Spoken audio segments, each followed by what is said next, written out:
We make no claims to tell everybody's story. We are not that project. We are a project that provides a theater space for Muslim women's stories. When I open newspapers, I see all these stereotypes and I can't relate to it. They're not talking about me. For me, it's important that we hear the missing voices, and especially from women, especially from Muslim women.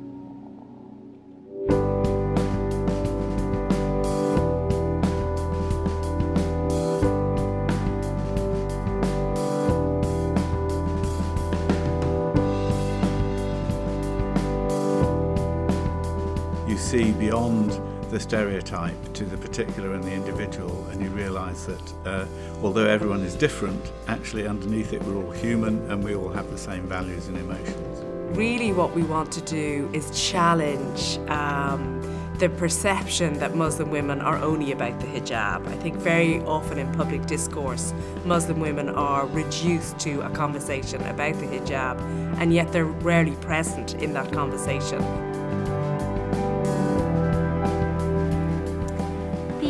Are the Hijabi Monologues.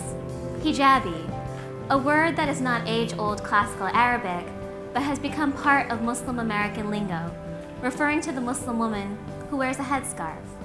We were in a car together with a whole bunch of hijabi girls, and Dan was like, oh my God, we're gonna get arrested. And then one of the girls like, I have a story about that. And then Dan's like, oh my God, we need a Hijabi Monologues. Dan liked to ask us as his Muslim friends about the hows and whys of Muslimness in America. And so we used to tell him stories.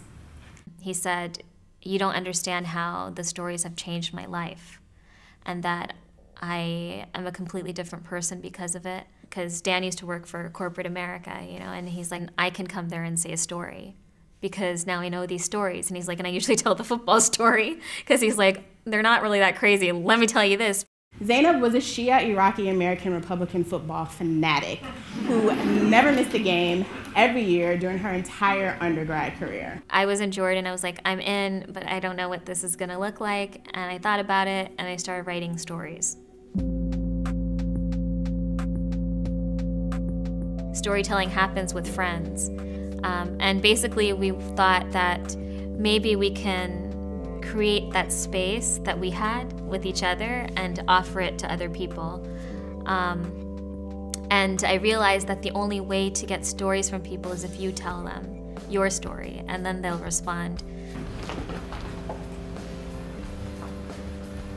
Do you know what it's like to represent 1 billion human beings? Every day you walk out of your house, to be looked at as the representative of an entire world religion.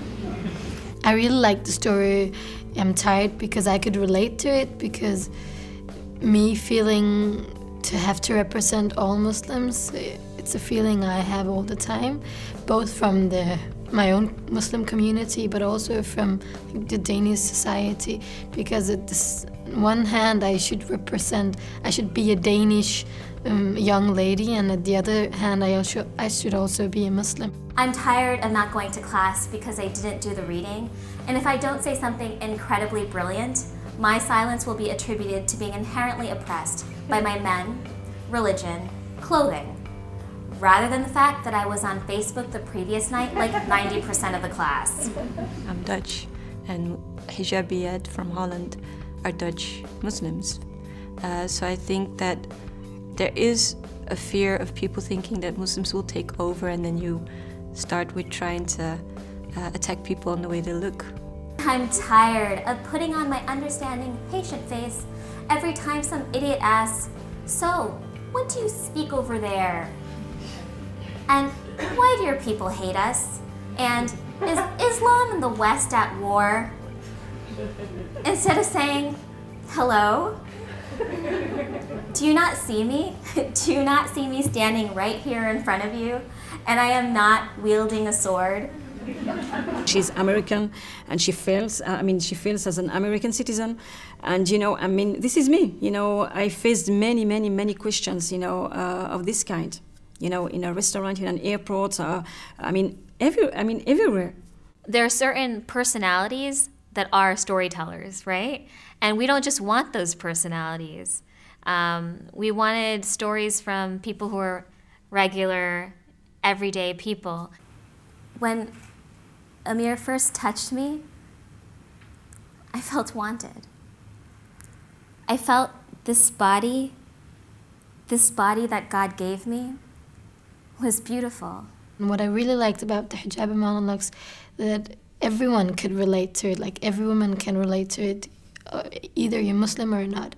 And that's what I like about such project, that it's universal stories and it's the woman who's in focus, not necessarily a Muslim woman. I just really love the fact that they go through so many different storylines, and we go from funny to sad to hilarious. I think what speaks to me about them all is just the honesty in the stories. They're all very honest, and they're all very relatable in that honesty. I cuss a lot, a whole lot.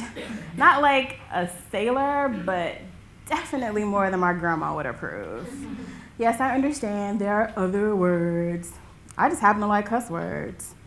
Don't judge me. I feel like some people of the Muslim community, especially the ones wearing the hijab, are also discriminating me because they make me feel like I'm not Muslim enough for them. I feel like the hijab is not what makes my religious beliefs or my faith, because I divide between faith and religion, and I just find it very interesting that people just judge me by what they see, and my faith is inside of my heart and not on top of my head.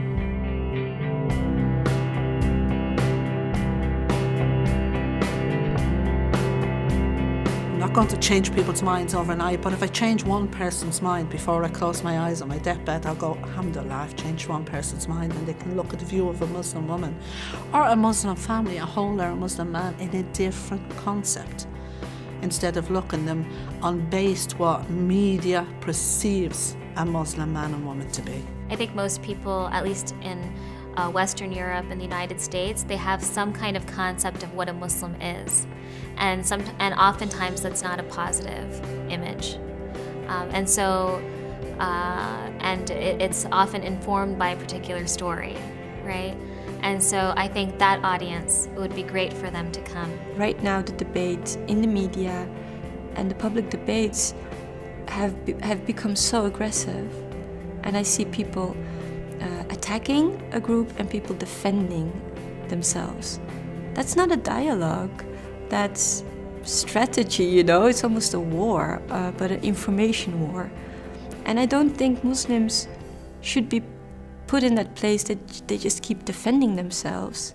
I think when people understand each other more and learn to accept each other without necessarily having to label each other,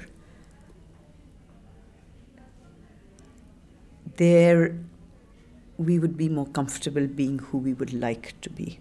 It's not always that someone wants to change you or redeem you or save you. Because sometimes you meet a human being who also is searching for meaning and just looking for someone who just might understand. Many people who have opinions on the hijab have never actually asked a hijabi woman herself.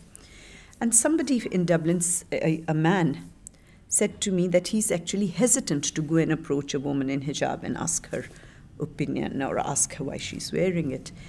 And I did say that I think he should have a try, if that's the only way that's open to him. Because it's only by talking to each other that at least you'll hear what she has to say. Someone laid a note next to me. And I looked at the note, and then I quickly turned around to see a young, overweight woman walking away, wiping tears from her eyes. So I picked up the note, opened it, and read what was inside. In these times, when women are confronted with intense pressures to conform and achieve impossible standards of beauty, you have made a choice to be different. Thank you for being an inspiration. You make me realize there's hope. Although she didn't know it, her note came at a time when I was wrestling with my own struggles, and she gave me hope. The essential is always emotions, and that's what we have to understand. And if somebody is really saying, okay, I don't want you here, or I feel uncomfortable right next to you, then there is something underneath lying where they don't even know that what it is. And I think we have to respond and not react to it, because responding would mean that you go controlled and face it and open up your arms and say, let's talk about these things. But if you're just reacting, it's so uncontrolled, and you just give it back, and then it's not healthy for the dialogue.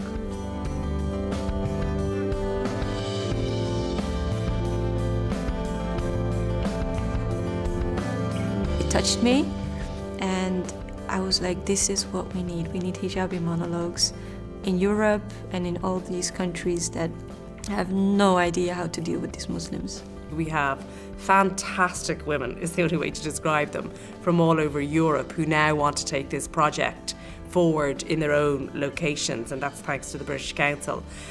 So really, overall, I mean, it's just been a fantastic experience, and we hope to be able to progress it. I think it's a fascinating tool because it just welcomes in so many voices and so many dialogues. So if we're given the tools and the skills to develop it properly in a way that is supportive of and respectful towards the participants, but also targets audiences in the right way, and I mean from all walks of life, from all corners of society. I think that we should be striving to stage this and to stage really, really excellent productions of it, no matter how small or large the context. We need more than just politicians doing their best and community leaders. I think also as a community, Muslims applying self-criticism and going into the public space using a more artistic language, as they have done successfully in the US, that we can bring something that is beneficial for both communities. For me, the international dimension is really important, because just so we can work together, like from Europe and the States, that's really important to me. But the local stories are much more important also. This whole process also has made me rethink my own thoughts about myself, about Muslims, about how I define Muslims myself. So just doing these monologues, meeting other women, has really made me take a self-assessment. What the girls are doing, the USA girls, fantastic. I'd love to see something like that happening here in Ireland. I love my country, and I love the Dutch football team. I'm patriotic in a way too, but give me the space to share that. We've only seen them done in English so far, but I hope if this works, we'll be seeing them in French, in Dutch, in Danish, in German. It'll be brilliant.